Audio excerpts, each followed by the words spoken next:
அண்ணாமலையை தூக்குனா தான் நான் வந்து இங்கே வந்து நான் வந்து கூட்டணிக்கு வருவேன் எடப்பாடி அடம் பிடிக்கிறார். உடனே அண்ணாமலை தூக்கிட்டு நயினார் நாகேந்திரன் ஏன் போட்டிருக்காங்கன்னா தென் மாவட்டத்தில் இருக்கக்கூடிய அந்த முக்குளத்தூர் சமூகத்து வாக்குகளை நயினார் நாகேந்திரன் வாங்கி கொடுத்துருவாரு, அதை இவர் பேலன்ஸ் பண்ணிடுவாருன்னு அவரை கொண்டு வராங்க.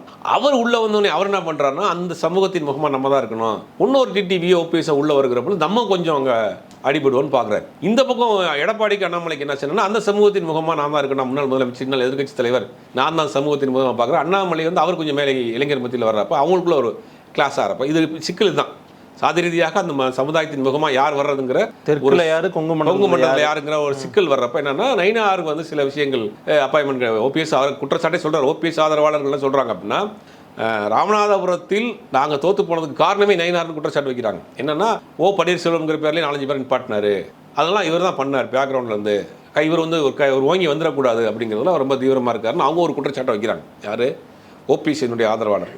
இப்போ நயினார் டிடிவி இந்த மாதிரி போயிட்டு இருக்கப்ப டிடிவி ஓபிஎஸ் இவர்களை வந்து கொஞ்சமாக வந்து புறக்கணிக்க ஆரம்பிக்கிறாங்க. பிரதமர் வந்து அப்பாயின்மெண்ட் கிடைக்க மாட்டேங்குது, நிகழ்ச்சிகளுக்கு அவருக்கு அழைப்பு இல்லை, எடப்பாடிக்கு முன்னிலை கொடுக்குறாங்க அப்படிங்கிற ஒரு கசப்பு போய்கிட்டே இருக்குது. இது முட்டல் மோதலாம் நடந்துகிட்டே இருக்குது.